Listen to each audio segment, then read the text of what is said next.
Bismillahirrahmanirrahim. Assalamualaikum warahmatullahi wabarakatuh, fifth graders. Bagaimana kabar kalian hari ini? Ibu harap kalian semua dalam keadaan sehat walafiat ya. Jika ada kalian yang sedang sakit, Ibu doakan semoga kalian cepat sembuh lagi.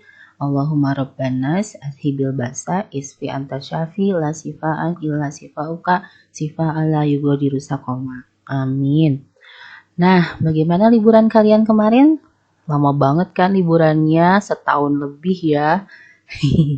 Oke, hari ini kita akan mulai belajar lagi tematik untuk semester 2 kelas 5 ya. Kita masuk ke tema 5F, panas dan perpindahannya. Subtema 1, suhu dan kalor, pembelajaran 1, 2, dan 3. Baiklah, kalian sudah siap kan? Yuk kita mulai dengan membaca basmalah bersama-sama. Bismillahirrahmanirrahim. Anak-anakku yang super, tujuan pembelajaran kita hari ini yang pertama adalah memahami pengertian dan ciri-ciri teks eksplanasi. Yang kedua, membuat ringkasan berdasarkan informasi penting atau gagasan pokok dalam teks eksplanasi yang telah dibaca.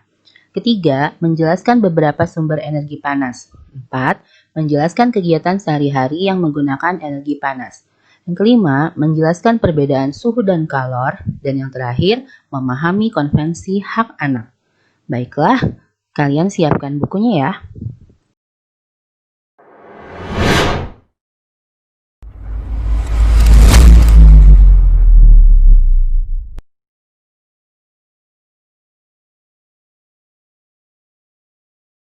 Sumber energi panas. Energi panas merupakan salah satu jenis energi di sekitar kita. Energi panas tidak dapat kita lihat, tetapi dapat kita rasakan. Energi panas berasal dari sumber energi panas. Beberapa sumber energi panas antara lain matahari, api, listrik, gesekan, dan panas bumi. A. Matahari. Matahari merupakan sumber energi panas dan cahaya yang tak terhingga. Tanpa matahari, bumi akan gelap gulita dan tidak mungkin ada kehidupan. Energi panas dan cahaya matahari dimanfaatkan untuk berbagai keperluan, antara lain untuk fotosintesis bagi tumbuhan hijau, menghangatkan badan, mengeringkan pakaian, serta mengeringkan padi, jagung, dan ikan asin. B. Api. Api adalah cahaya dan panas yang dikeluarkan bila sesuatu terbakar. Api dapat berasal dari kompor. Cobalah kamu dekatkan kedua tanganmu ke kompor yang menyala. Kamu akan merasakan panas. Api yang berasal dari kompor digunakan untuk memasak. Api tersebut dapat berasal dari bahan bakar minyak tanah, batu bara, atau gas LPG. C. Listrik. Energi panas dapat dihasilkan dari energi listrik melalui seperangkat rangkaian elektronik. Energi listrik dapat diubah menjadi energi panas. Salah satu alat elektronik yang menghasilkan panas dari listrik adalah setrika. Setrika menghasilkan panas yang dimanfaatkan untuk melicinkan dan merapihkan pakaian. Contoh alat elektronik lainnya yang menghasilkan panas adalah solder, kompor listrik, pemanas udara, dan pemanas air. D. Gesekan. Gesekan antara dua buah benda dapat menghasilkan panas. Banyaknya panas yang dihasilkan bergantung pada kasar atau lembutnya permukaan benda yang bergesekan. Semakin kasar permukaan benda, semakin banyak panas yang dihasilkan. Pada zaman dahulu, manusia menghasilkan api dari menggesekkan dua buah benda. Benda yang biasa digunakan adalah kayu dengan kayu atau batu dengan batu. Gesekan antara dua buah benda menghasilkan panas. Lama-kelamaan, panas dari gesekan kedua benda dapat menimbulkan percikan api. E. Panas bumi. Panas bumi berasal dari panas yang tersimpan dalam bumi sebagai akibat dari pembentukan gunung api. Selain itu, panas ini juga berasal dari panas matahari yang diserap permukaan bumi. Indonesia adalah penghasil panas bumi terbesar di dunia. Hal tersebut dibuktikan dengan banyaknya gunung berapi dan tempat pemandian air panas.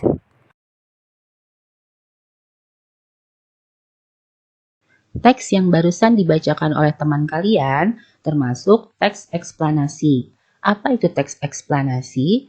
Bagaimana ciri-ciri teks eksplanasi?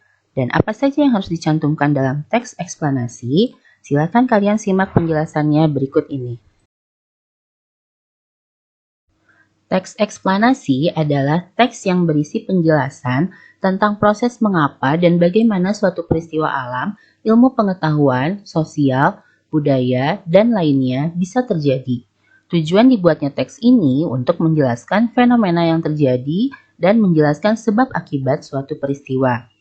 Nah, bagaimana ciri-ciri teks eksplanasi? Kita lihat, yang pertama adalah strukturnya terdiri dari pernyataan umum, kemudian urutan sebab akibat, serta ada interpretasi atau kesimpulan. Lalu sifat yang kedua, ciri-ciri yang kedua, informasi yang dimuat berdasarkan fakta atau sifatnya faktual. Ciri yang ketiga, faktual tersebut memuat informasi yang sifatnya ilmiah atau keilmuan, contohnya seperti sains. Kemudian ciri yang keempat, sifatnya informatif serta tidak berusaha untuk memengaruhi pembaca untuk bisa percaya terhadap hal yang dibahas. Dan ciri yang terakhir adalah memiliki atau menggunakan sequence markers, contohnya ada kata pertama, kedua, ketiga, dan seterusnya. Bisa juga dengan menggunakan pertama, berikutnya, terakhir. Energi panas dapat digunakan dalam kehidupan sehari-hari. Pernahkah kalian melakukan kegiatan-kegiatan berikut ini?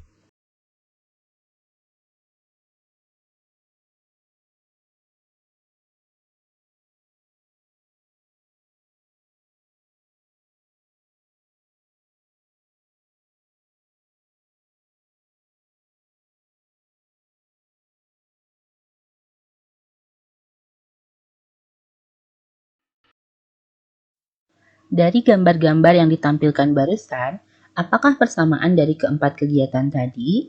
Jika tadi yang pertama ada gambar menjemur pakaian, gambar yang kedua adalah memasak, gambar yang ketiga adalah menyetrika, dan gambar yang keempat adalah orang yang sedang membuat api.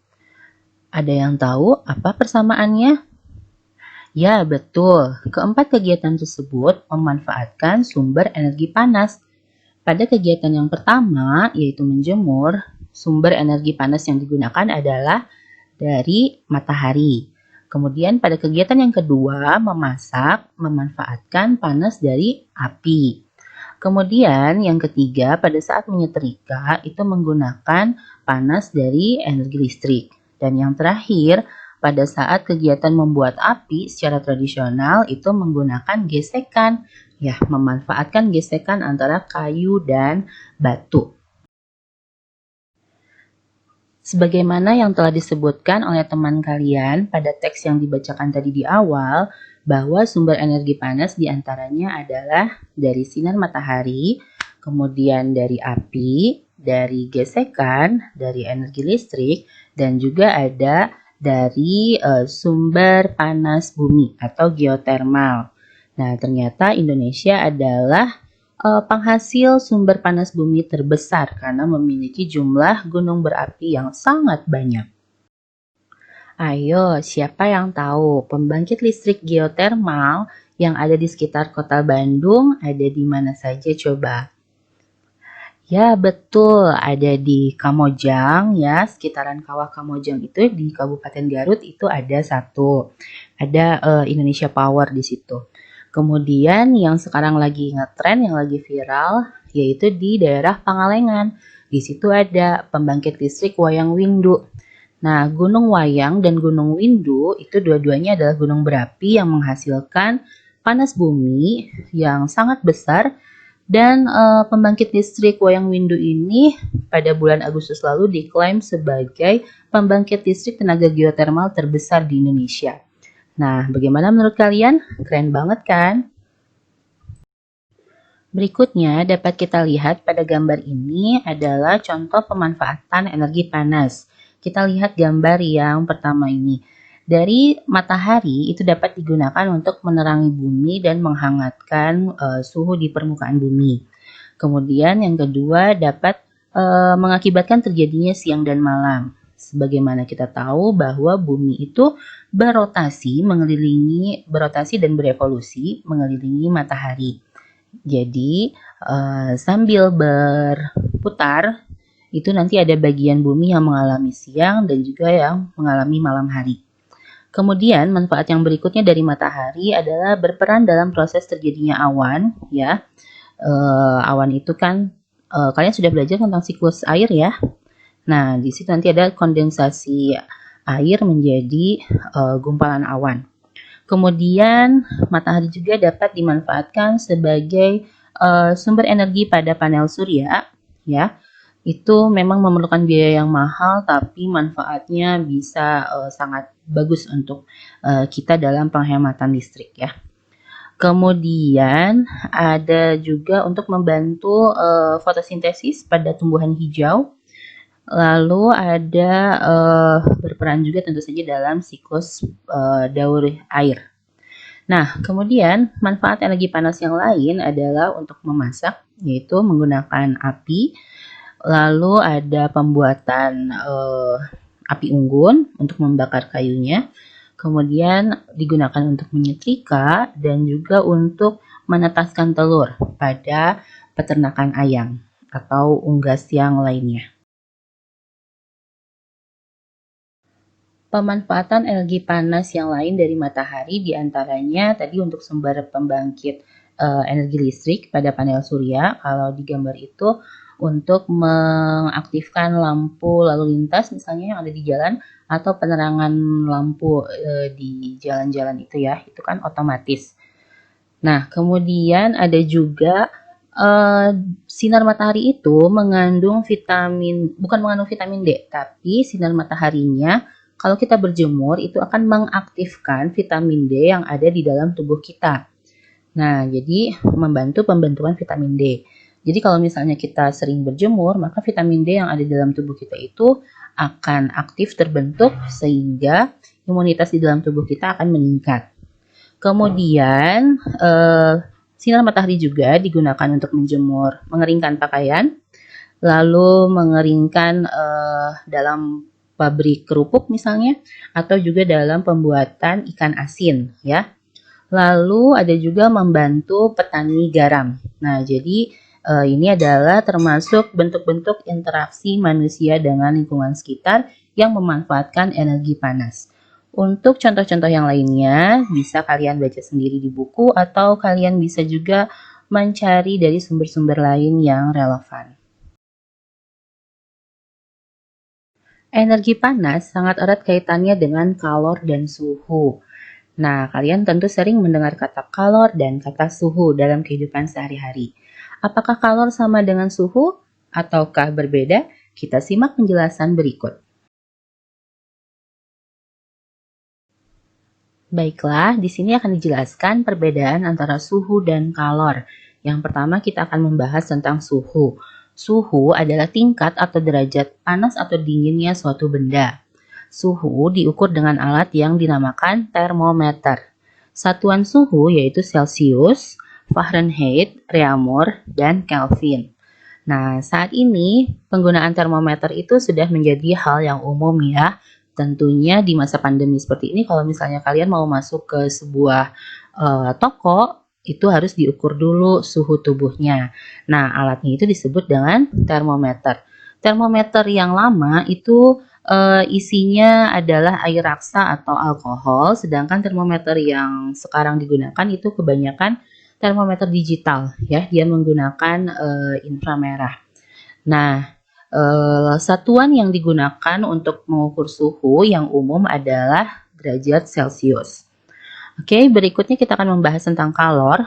Kalor atau panas adalah salah satu jenis energi yang dapat dipindahkan dari suatu benda ke benda yang lain karena perbedaan suhu. Jadi biasanya benda yang bersuhu tinggi akan melepaskan kalor sehingga dia suhunya akan menjadi turun. Nah, seperti itu. Lalu kalor itu diukurnya dengan alat yang disebut kalorimeter. Satuan kalor yaitu joule. Untuk kalor sendiri nanti akan kalian pelajari lebih lanjut di kelas 7 SMP ya.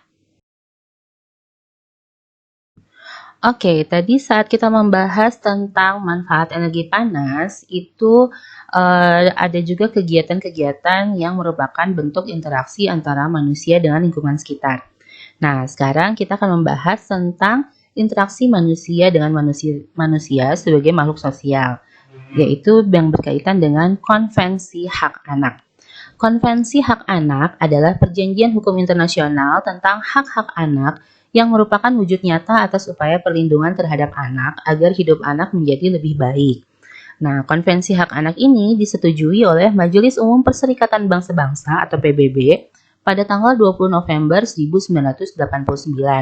Namun, mulai berlaku tanggal 2 September 1990 setelah sejumlah negara yang mengesahkannya mencapai syarat. Indonesia sendiri mengesahkan Konvensi Hak Anak pada tahun 1990. Nah, Konvensi Hak Anak bersifat mengikat, artinya negara yang menyetujuinya terikat pada janji-janji yang ada di dalamnya dan wajib untuk melaksanakannya. Hak-hak anak yang ada dalam Konvensi Hak Anak adalah sebagai berikut. Yang pertama, hak atas kebebasan sipil.